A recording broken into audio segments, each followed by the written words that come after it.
ಹರೇ ಕೃಷ್ಣ. ನಮಸ್ತೆ ವೀಕ್ಷಕರೇ.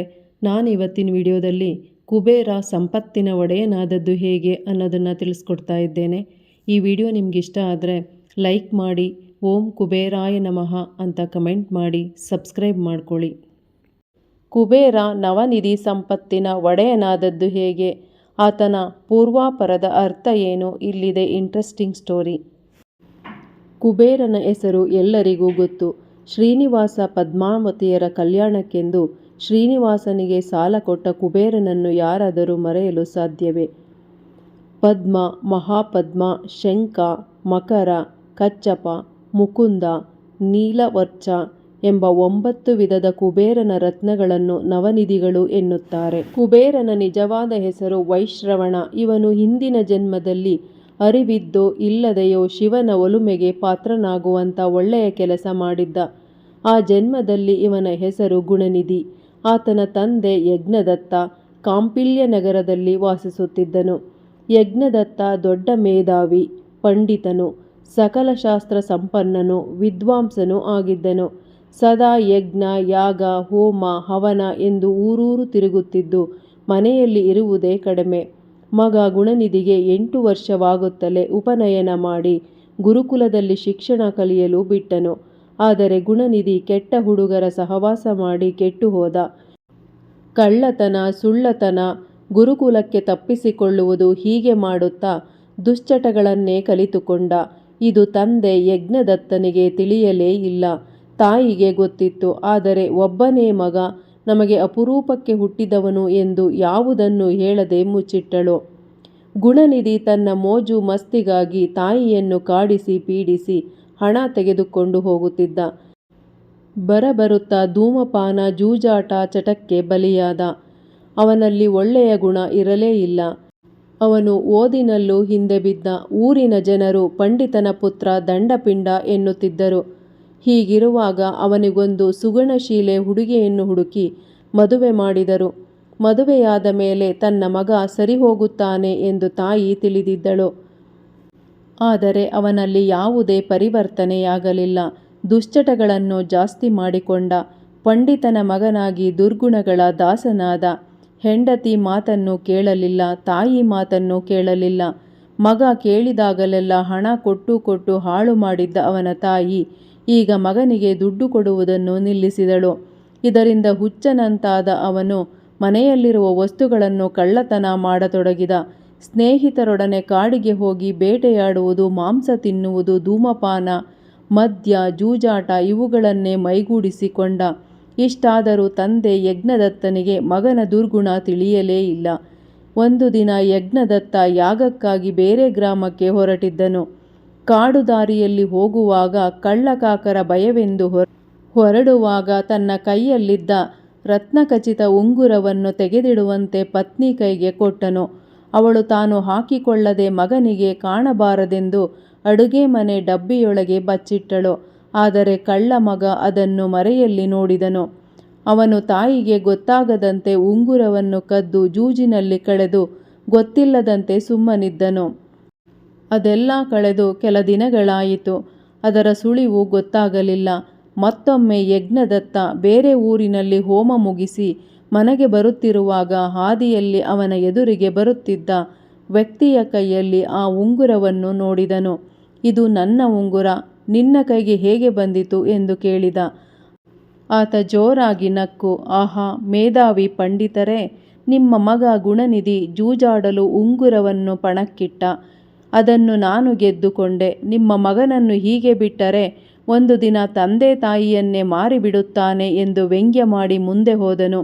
ಈ ಮಾತು ಕೇಳಿ ಯಜ್ಞದತ್ತನಿಗೆ ಕಾದ ಸೀಸ ಕಿವಿಯೊಳಗೆ ಸುರಿದಂತಾಯಿತು. ಮನೆಗೆ ಬಂದು ಹೆಂಡತಿಯನ್ನು ಬೈದನು. ನಿನ್ನಿಂದಲೇ ಮಗ ಹಾಳಾಗಿದ್ದು.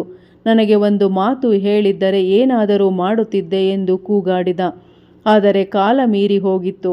ಇನ್ನು ನಾನು ಊರ ಜನರೆದುರು ತಲೆ ಎತ್ತಿ ತಿರುಗಲಾರೆ ಎಂದು ಮನೆ ಬಿಟ್ಟು ಶಾಶ್ವತವಾಗಿ ಹೊರಟು ಹೋದರು. ಇತ್ತ ಗುಣನಿಧಿ ತನ್ನ ಕೆಟ್ಟ ಗುಣಗಳನ್ನು ತಮ್ಮ ತಂದೆಗೆ ತಿಳಿದು ಹೋಯಿತು ಎಂದು ಯಾರಿಂದಲೋ ತಿಳಿದುಕೊಂಡ. ಮನೆಗೆ ಬಂದರೆ ತಂದೆ ತನ್ನನ್ನು ಸಿಗಿದು ಬಾಗಿಲಿಗೆ ತೋರಣ ಕಟ್ಟುತ್ತಾರೆ ಎಂದು ಹೆದರಿ ಅವನು ತಂದೆ ಹತ್ತಿರ ಹೋಗಲೇಬಾರದು ಎಂದು ಊರು ತೊರೆದು ದಿಕ್ಕು ದೆಸೆಯಿಲ್ಲದೆ ಕಾಡಿನಲ್ಲಿ ಅಲೆಯುತ್ತಾ ಹೊರಟನು. ಕಾಡಿನಲ್ಲಿ ಅಲೆಯುತ್ತಾ ಅವನಿಗೆ ವಿಪರೀತ ಹಸಿವಾಯಿತು. ತಿನ್ನಲು ಆಹಾರವಿಲ್ಲ, ಕುಡಿಯಲು ನೀರಿಲ್ಲ. ಅದೇ ಹೊತ್ತಿಗೆ ಯಾತ್ರೆಗೆ ಹೊರಟ ಶಿವಭಕ್ತರ ತಂಡವೊಂದು ಓಂ ನಮಃ ಶಿವಾಯ, ಓಂ ನಮಃ ಶಿವಾಯ, ಓಂ ನಮಃ ಶಿವಾಯ ಎನ್ನುತ್ತಾ ಜಪಮಾಲೆ ಹಿಡಿದು ಶಿವನಾಮ ಸ್ಮರಣೆ ಮಾಡುತ್ತಾ ಬರುತ್ತಿದ್ದರು. ಅವರು ಶಿವನ ನೈವೇದ್ಯಕ್ಕೆಂದು ನಾನಾ ಅಡುಗೆಯನ್ನು ಮಾಡಿ ತರುತ್ತಿದ್ದರು. ಅದರ ಘಮಲು ವಾಸನೆಯು ಹಸಿದಿದ್ದ ಇವನ ಮೂಗನ್ನು ಸೆಳೆಯಿತು. ಇವನು ಆಹಾರ ತಿನ್ನುವ ಆಸೆಯಿಂದ ಅವರ ಜೊತೆ ಸೇರಿಕೊಂಡು ಓಂ ನಮಃ ಶಿವಾಯ, ಓಂ ನಮಃ ಶಿವಾಯ, ಓಂ ನಮಃ ಶಿವಾಯ ಎಂದು ಶಿವನಾಮ ಸ್ಮರಣೆ ಮಾಡುತ್ತಾ ಶಿವನ ದೇವಸ್ಥಾನಕ್ಕೆ ಬಂದನು. ಶಿವಭಕ್ತರೆಲ್ಲರೂ ಉಪವಾಸದ ಸಂಕಲ್ಪದೊಂದಿಗೆ ಶಿವಪೂಜೆ ಮಾಡಿ ಶಿವನಾಮ ಸ್ಮರಣೆ ಮಾಡುತ್ತಾ ಅಲ್ಲಿಯೇ ಮಲಗಿ ನಿದ್ದೆ ಹೋದರು. ಆದರೆ ಇವನಿಗೆ ಹಸಿವು ತಡೆಯಲಾರದೆ ನಿದ್ದೆ ಬರಲಿಲ್ಲ. ಸದ್ದು ಮಾಡದೆ ಎದ್ದು ಶಿವನ ಮುಂದೆ ಇಟ್ಟಿದ್ದ ಪ್ರಸಾದವನ್ನು ಕದ್ದು ತಿನ್ನಲು ಹೋದನು. ಆದರೆ ಸುತ್ತಲೂ ಕತ್ತಲು, ಏನೂ ಕಾಣಲಿಲ್ಲ. ಹಣತೆಯಲ್ಲಿ ದೀಪ ಆಗಲೇ ನಂದಿ ಹೋಗುವುದರಲ್ಲಿತ್ತು. ಅವನು ತಾನು ಹೊದ್ದುಕೊಂಡಿದ್ದ ಶಲ್ಯವನ್ನು ಸ್ವಲ್ಪ ಹರಿದು ಬತ್ತಿ ಮಾಡಿಕೊಂಡು ಅಲ್ಲೇ ಇದ್ದ ಎಣ್ಣೆಯಲ್ಲಿ ಅದ್ದಿ ದೀಪ ಹಚ್ಚಿಕೊಂಡ. ಶಿವನ ಮುಂದಿಟ್ಟಿದ್ದ ಅಡುಗೆಯನ್ನೆಲ್ಲ ತೆಗೆದುಕೊಂಡು ಓಡುವ ಭರದಲ್ಲಿ ಮಲಗಿದ್ದ ಒಬ್ಬ ಭಕ್ತನಿಗೆ ಎಡವಿದನು. ಆ ಶಿವಭಕ್ತ ಎಚ್ಚರವಾಗಿ ಕಳ್ಳ ಎಂದು ಕೂಗಿದನು. ಎಲ್ಲರೂ ಎದ್ದು ಅವನನ್ನು ಚೆನ್ನಾಗಿ ಹೊಡೆದರು. ಹೊಡೆತ ತಾಳಲಾರದೆ ಅವನು ಶಿವಾಲಯದಲ್ಲೇ ಸತ್ತು ಹೋದನು. ಅಂದು ಹಸಿವೆ ತಾಳಲಾರದೆ ಆಹಾರಕ್ಕಾಗಿ ಕತ್ತಲೆ ತುಂಬಿದ ದೇವಸ್ಥಾನದಲ್ಲಿ ಶಿವನ ಮುಂದೆ ದೀಪ ಹಚ್ಚಿಟ್ಟ ಕಾರಣ ಶಿವನ ಕರುಣೆಗೆ ಪಾತ್ರನಾಗಿ ಸತ್ತು ಬಿದ್ದ. ಅವನನ್ನು ಕರೆದೊಯ್ಯಲು ವಿಷ್ಣುದೂತರು ಶಿವದೂತರು ಬಂದರು. ಅವನು ಶಿವನ ಪ್ರಸಾದ ತಿನ್ನುವ ಸಲುವಾಗಿ ದೀಪ ಹಚ್ಚಿದ್ದ ಕಾರಣ ವಿಷ್ಣುದೂತರು ಕರೆದೊಯ್ದರು. ಆ ಪುಣ್ಯದ ಫಲವಾಗಿ ಮರುಜನ್ಮದಲ್ಲಿ ಕಳಿಂಗರಾಜನಿಗೆ ಮಗನಾಗಿ ಜನಿಸಿದ. ಪೂರ್ವಜನ್ಮದಲ್ಲಿ ಶಿವನ ಆಲಯದಲ್ಲೇ ಪ್ರಾಣ ಬಿಟ್ಟ ಕಾರಣ ಶಿವಮಂದಿರ, ಧ್ಯಾನ, ಶಿವಪೂಜೆ, ಶಿವಭಕ್ತರು ಅವನ ಸ್ಮೃತಿಯಲ್ಲಿತ್ತು. ಜನ್ಮ ಪೂರ್ತಿಯು ಶಿವಪೂಜೆ, ಶಿವಧ್ಯಾನ, ಶಿವನಾಮ ಮಾಡುತ್ತಾ ಕಾಲ ಕಳೆದು ವಯಸ್ಸಾದ ಮೇಲೆ ಮರಣ ಹೊಂದಿದನು. ಪುನಃ ಮತ್ತೊಂದು ಜನ್ಮದಲ್ಲಿ ಬ್ರಹ್ಮದೇವನ ಮಗ, ಎರಡನೇ ಬ್ರಹ್ಮ ಎಂದು ಕರೆಸಿಕೊಳ್ಳುವ ಪುಲಸ್ತ್ಯರ ಮಗ ವಿಶ್ರವಸುವಿಗೆ ಮಗನಾಗಿ ಹುಟ್ಟಿ ಬ್ರಹ್ಮದೇವನಿಗೆ ಮೊಮ್ಮಗನಾಗಿ ವೈಶ್ರವಣ ಎಂದು ಕರೆಸಿಕೊಂಡ. ಅಪಾರವಾದ ಶಿವಭಕ್ತನಾಗಿದ್ದು ನದೀ ತೀರಗಳಲ್ಲಿ ಶಿವನಾಮ ಸ್ಮರಣೆ ಮಾಡುತ್ತಾ ಎಷ್ಟೋ ವರ್ಷಗಳ ಕಾಲ ಶಿವನ ಕುರಿತು ತಪಸ್ಸು ಮಾಡಿ ಆಯಸ್ಸು ಮುಗಿಯುವ ಹಂತಕ್ಕೆ ಬಂದಿತು. ಆಗ ಶಿವ ಪಾರ್ವತಿ ಸಹಿತ ಪ್ರತ್ಯಕ್ಷನಾಗಿ ಅವನಿಗೆ ದರ್ಶನ ಕೊಟ್ಟನು. ಆದರೆ ಶಿವ ಪಾರ್ವತಿಯರ ತೇಜಸ್ಸನ್ನು ನೇರವಾಗಿ ನೋಡಲಾಗಲಿಲ್ಲ. ಶಿವನನ್ನು ಕಣ್ತುಂಬ ನೋಡಲು ದೃಷ್ಟಿಯನ್ನು ಕೊಡುವಂತೆ ಪ್ರಾರ್ಥಿಸಿದನು. ಪರಮೇಶ್ವರನು ಅವನ ಭಕ್ತಿಗೆ ಮೆಚ್ಚಿ ದೃಷ್ಟಿಯನ್ನು ಕೊಟ್ಟನು. ಕುಬೇರ ನೋಡುತ್ತಾನೆ, ಆದರೆ ಅವನಿಗೆ ಪಾರ್ವತಿ ಸೌಂದರ್ಯದ ಮೇಲೆ ಕಣ್ಣು ಹೋಯಿತು. ಶಿವನೆದುರಿಗೆ ಪಾರ್ವತಿಯನ್ನು ಹೊಗಳಲಾರಂಭಿಸಿದ. ಪಾರ್ವತಿಗೆ ಕೋಪ ಬಂತು. ಪಾರ್ವತಿಯನ್ನೇ ದೃಷ್ಟಿಸಿ ನೋಡುತ್ತಿದ್ದ ಕುಬೇರನ ಬಲಗಣ್ಣು ಬಲೂನು ಒಡೆದಂತೆ ಪಟ್ಟಂತ ಒಡೆದು ಹೋಯಿತು. ಕುಬೇರನಿಗೆ ತಪ್ಪಿನ ಅರಿವಾಯಿತು. ಪರಮೇಶ್ವರನನ್ನು ಪ್ರಾರ್ಥಿಸಿ ದೃಷ್ಟಿ ಕೊಡುವಂತೆ ಬೇಡಿದನು. ಶಿವನು ಪಾರ್ವತಿಗೆ ಅವನನ್ನು ತಮ್ಮ ಪುತ್ರನಂತೆ ಕ್ಷಮಿಸಿಬಿಡು ಎಂದನು. ಆಗ ಪಾರ್ವತಿ ಪರಮೇಶ್ವರನ ಮಾತು ಕೇಳಿ ಕುಬೇರನಿಗೆ ದೃಷ್ಟಿ ಬರುವಂತೆ ಮಾಡಿ ಬಲಗಣ್ಣು ಚಿಕ್ಕದಾಗಿ ಕಾಣುವಂತೆ ಅನುಗ್ರಹಿಸಿದಳು. ಆಗ ಪರಮೇಶ್ವರನು ಸಂಪತ್ತಿನ ಅಧಿಪತಿಯಾಗುವಂತೆ ಕುಬೇರನಿಗೆ ವರ ಕೊಟ್ಟನು. ಕುಬೇರನ ಬಳಿ ಸಂಪತ್ತಿನ ರಾಶಿಯೇ ಬಿದ್ದಿದೆ. ನವನಿಧಿಗಳು ಅವನು ಸುತ್ತಲೂ ಸುತ್ತುವರೆದಿದೆ. ಸಂಪತ್ತಿನ ತಿರುಪತಿ ವೆಂಕಟೇಶ್ವರ ಆಕಾಶರಾಜನ ಮಗಳು ಪದ್ಮಾವತಿಯೊಂದಿಗೆ ವಿವಾಹವಾಗಲು ಸಂಪತ್ತಿನ ಅಧಿಪತಿಯಾದ ಕುಬೇರನ ಬಳಿ ಸಾಲ ಪಡೆಯುತ್ತಾನೆ. ಅದು ಎಷ್ಟು ಸಾಲ ಎಂದರೆ ಕಲಿಯುಗ ಮುಗಿಯುವವರೆಗೂ ಆ ಸಾಲ ತೀರುವುದಿಲ್ಲ. ತಿರುಪತಿಯಲ್ಲಿ ನೆಲೆ ನಿಂತ ಶ್ರೀನಿವಾಸನ ಭಕ್ತರು ಹಾಕುವ ಕಾಣಿಕೆ, ಹರಕೆ ಎಲ್ಲವನ್ನೂ ಬಾಚಿ ಬಾಚಿ ಕುಬೇರನ ಸಾಲಕ್ಕೆ ಕೊಡುತ್ತಿದ್ದಾನೆ ಎಂಬುದು ಭಕ್ತರ ನಂಬಿಕೆ.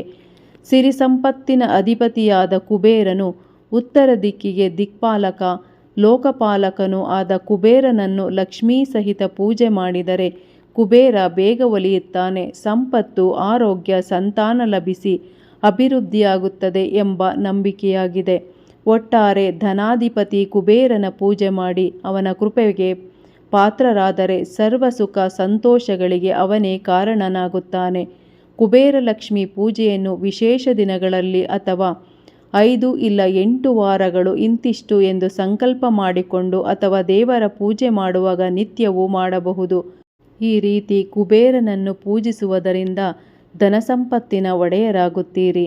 ಕುಬೇರ ಮಂತ್ರ ಹೀಗಿದೆ: ಓಂ ಅಕ್ಷಯ ಕುಬೇರಾಯ ವೈಶ್ರವಣಾಯ ಧನಧಾನ್ಯಾಧಿಪತಯೇ ಧನಧಾನ್ಯ ಸಮೃದ್ಧಿಮೇ ದೇಹಿ ದಾಪಯ ಸ್ವಾಹ.